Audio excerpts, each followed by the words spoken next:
बहू, जी सासू माँ। तुमने दाल फ्राई तेल में क्यों करी थी? तुमको पहले भी बताया था ना कि घी में हमारे यहाँ सब खाना खाते हैं, फिर तेल से क्यों करी? वो क्या है ना सासू माँ, मेरे मायके में ना तेल से ही खाना बनता था, इसलिए भूल गई थी।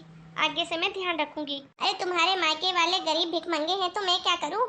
अब तुम ससुराल में आ गई हो, अपने घर की गरीबी की हालत छोड़ो।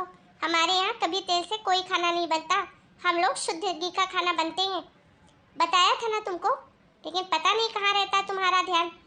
अब ससुराल आ गई हो, ससुराल के तौर तरीके सीखो, छोड़ो अपने मायके की बातें, समझी? जी माँ जी, मैं ध्यान रखूंगी। इसीलिए बड़े बुजुर्ग कहते हैं कि शादी रिश्ता हमेशा बराबरी वाले घर में ही करना चाहिए। भाभी, मैंने आपसे कहा था ना कि मेरे लिए ब्रेकफास्ट में ओट्स बनाना। ये क्या रोटी सब्जी बना के रख दी आपने? लेकिन टिया, मुझे तो मम्मी जी ने बोला था रोटी सब्जी बनाने के लिए। मम्मी जी ने कहा था तो उनके लिए रोटी बनाती, मेरे लिए क्यों बनाया? मैंने तो ओट्स के लिए बोला था। आपको कोई बात समझ में नहीं आती क्या एक बार में? क्या हुआ टिया बेटा? मम्मी समझा लो अपनी बहू को। मैंने बोला था मुझे ब्रेकफास्ट में ओट्स बना के देना, मैडम ने रोटी सब्जी बना के दे दिया। अरे क्या करूँ मैं इस बहू का? कौन सी मनहूस घड़ी में लेके आई थी? एक काम बोलो सुनती नहीं है। जब मेरी बेटी ने बोला था ओट्स बनाने के लिए तो तुमने क्यों नहीं बनाया? पर मम्मी जी, मुझे रोटी सब्जी बनाने के लिए तो आप ही ने कहा था। अरे मेरी माँ, मैंने कहा था तो बाकी लोगों के लिए कहा था। अगर टिया ने बोला कि उसे ओट्स खाना है तो उसके लिए ओट्स क्यों नहीं बनाया? एक काम तुझसे ढंग से नहीं होता।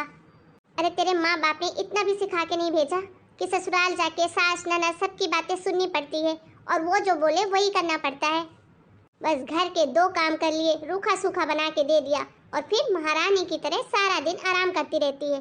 अरे तेरी माँ भी ऐसे ही गृहस्थी चलाती थी क्या? दो काम करके और थक जाती थी महारानियों के जैसे, जो तू भी महारानी हो गई है। मम्मी बस भी करो, मुझे सूट के लिए लेट हो रहा है। अब कोई मुझे इस घर में मेरा ब्रेकफास्ट बना के देगा या नहीं? अरे अब खड़ी खड़ी मेरा मुंह क्या देख रही है? सुनाई नहीं दे रहा? जा टिया बेटी के लिए लेके आ जल्दी से ओट्स बनाकर।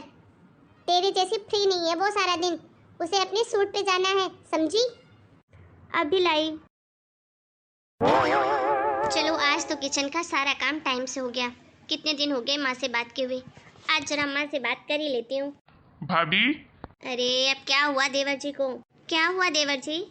भाभी, मैंने आपको बोला था ना कि मेरे स्पोर्ट्स वाले टी शर्ट और पैंट साफ करके प्रेस करके रख देना। आज मुझे इवेंट में जाना है, आपने उन्हें धुले तक नहीं। अरे कहाँ ध्यान रहता है आपका? एक काम नहीं करते हो आप। अब मैं क्या पहन के जाऊं बताओ? अरे देवर जी, मैंने आपको बोला था ना कि कपड़े निकाल के धोने वाले कपड़ों में रख दीजिए, आपने रखा ही नहीं, तो फिर मैं कैसे धोती? ओहो हो, तो महारानी की अब जुबान भी खुलने लग गई है। अरे अगर उसने कपड़े नहीं रखे थे धोने में तो तेरे हाथों में मेहंदी लगी थी क्या? तू खुद नहीं निकाल सकती थी? कामचोर कहीं की। तुझे तो बस कामचोरी का बहाना चाहिए, बस और कुछ भी नहीं। पता नहीं तेरी माँ ने क्या सिखा के भेजा है ससुराल।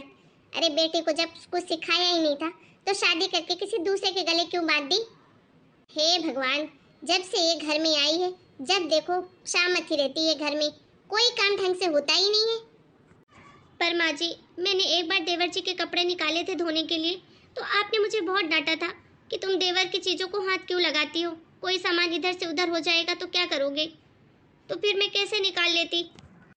बस चुप, बेशरम कहीं की। सास के सामने पटर पटर जवाब देती है, तुझे शर्म नहीं आती है? तेरी माँ ने यही सिखाया है तुझे? हाँ? अब सुबह सुबह घर में आंसू बहा के मनहूसियत मत फैला। तू कम मनहूस है क्या जो आंसू भी बहा रही है? मनहूस कहीं की। इस घर में दिन भर मेरे को ताना सुनाते हैं, चाहे मेरी कोई गलती हो या ना हो। अरे टीना, क्या हुआ तुझे? तू रो क्यों रही है? रोऊं नहीं तो और क्या करूं? आपको तो अपनी नेतागिरी से ही फुर्सत नहीं है, बस लगा लिया ठप्पा, पहन लिया कुर्ता और बस घूमते रहे पूरी दुनिया में। यहाँ पर तुम्हारी माँ ने मेरा जीना हराम करके रखा है। अरे दिन भर मुझे ताने देती है, जिस चीज की गलती मैं करूं उसका तो सुनाती है, लेकिन जो गलती मैं नहीं करूं उसके लिए भी मुझे ही दोषी बनाती है। इस घर में सब गलती करे, सब माफ है, लेकिन अगर मेरी भूल से भी एक गलती हो जाती है तो तुम्हारी माँ मुझे इतना सुनाती है कि मैं क्या बताऊं। और मुझे सुनाए वो भी जहाँ तक ठीक है, मेरी माँ बाप मेरे परिवार को भी नहीं छोड़ती है। कुछ समझ में नहीं आ रहा, मैं करूँ तो क्या करूँ? देखो टीना, मैं माँ को कुछ नहीं बोल सकता, क्यों नहीं बोल सकते? क्योंकि मैं अपने माँ की बहुत इज्जत करता हूँ। और वैसे भी तुम बहू हो, अगर सास की दो चार बातें सुन भी लोगी तो कोई छोटी तो नहीं हो जाओगी।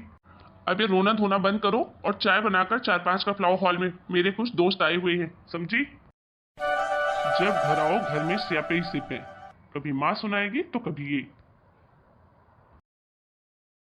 बहुत हो गया, सास तो सुनती नहीं लेकिन मेरा पति भी, अरे पति भी नहीं सुनेगा तो मैं क्या करूँगी। अब कुछ भी हो जाए मुझे मेरे पति को सबक तो सिखाना ही पड़ेगा, नहीं तो ये लोग दिन प्रतिदिन मेरे पे और अत्याचार करते रहेंगे। इन लोगों को मेरे दुख से कोई लेना देना नहीं है, अब इनकी अकल मुझे ही ठिकाने लानी पड़ेगी। हेलो माँ, कैसी हो? मैं ठीक हूँ बेटा, तू बता कितने दिनों बाद फ़ोन लगाया तूने? क्या करूँ माँ, काम ही इतने सारे होते हैं कि टाइम ही नहीं मिलता। और बेटा तू खुश तो है ना अपने ससुराल में? खुश? अच्छा वो सब छोड़ माँ। माँ मुझे ना तुझसे एक बात कहनी है, और वो काम तुझे मेरे लिए करना ही पड़ेगा, तुझे मेरी कसम माँ। क्या करना ज़रूरी है क्या बेटा? हाँ माँ, अपनी बेटी पे भरोसा रख, कुछ गलत नहीं कर रही है तेरी बेटी। ठीक है बेटा। अरे टीना, देखो तुम्हारी माँ का फोन आ रहा है। अरे आपके फ़ोन में आ रहा है ना, तो उठा लीजिए, हो सकता है मम्मी को आपसे कुछ ज़रूरी बात करनी हो।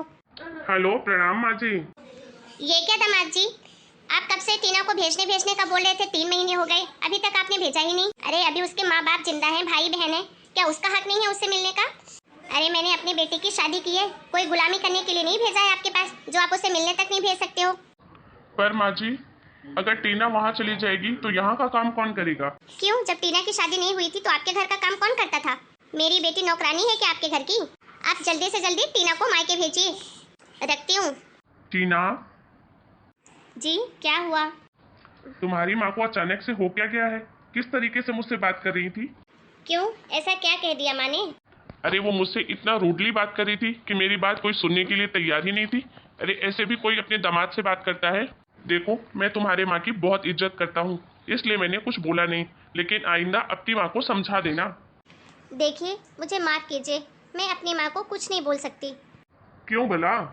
देखिए जिस तरीके से आप अपने माँ की इज्जत करते हैं, वो मेरे साथ इतना गलत बर्ताव करती हैं, फिर भी आप उन्हें कुछ नहीं बोल पाते क्योंकि आप अपनी माँ की इज्जत करते हैं, और उसी तरीके से मैं भी अपनी माँ की इज्जत करती हूँ, तो मैं उन्हें कैसे बोल सकती हूँ? तुम्हारे कहने का मतलब क्या है? मेरा मतलब साफ है, मेरी माँ ने तो सिर्फ एक दिन आपसे फ़ोन पे रूडली बात की है, तो आपको इतना बुरा लग रहा है कि आप कंट्रोल नहीं कर पा रहे हैं। आप सोचिए आपकी माँ मेरे साथ कैसा बर्ताव करती है। मैं इस घर के सारे काम करती हूँ, जानबूझकर तो मैं कोई गलती करती नहीं हूँ, और अगर गलती से कोई गलती हो गई तो माँ जी मुझे प्यार से भी तो समझा सकती है ना, पर नहीं, माँ मुझे दुनिया भर के ताने सुनाती है, और तो और मेरे घर परिवार मम्मी पापा किसी को नहीं छोड़ती है, तो सोचो मैं कैसे बर्दाश्त करती होंगी। और जब मैंने आपसे उम्मीद करी कि आप मेरे पति हैं, मेरे दुख सुख के साथी हैं, कि आप अपनी माँ से बात कीजिए कि वो मेरे साथ ऐसा बर्ताव ना करें, तो आपने क्या कहा? मैं कुछ नहीं बोल सकता अपनी माँ को। और क्या बोला था आपने कि अपनी सास की 2 बातें सुन लोगी तो छोटी नहीं हो जाओगी, तो फिर मैं भी वही बोल रही हूँ, मेरी माँ भी तो आपकी सास है, अगर मेरी माँ की 2 बातें आप सुन लोगे तो आप छोटे तो नहीं हो जाओगे। तुम सही कह रही हो टीना, मुझे ये बात समझ में नहीं आ रही थी। तुम चिंता मत करो, मैं आज ही अपनी माँ से बात करूंगा कि वो तुम्हारे साथ अच्छे से पेश आए, और अगर कोई बात समझानी है तो तुम्हें प्यार से समझाए, और तुम्हारे घर वालों को बीच में कभी ना लाए।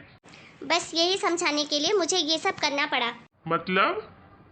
मतलब ये कि मेरी माँ ने जो आपके साथ ऐसा बर्ताव किया वो मैंने ही बोला था माँ से।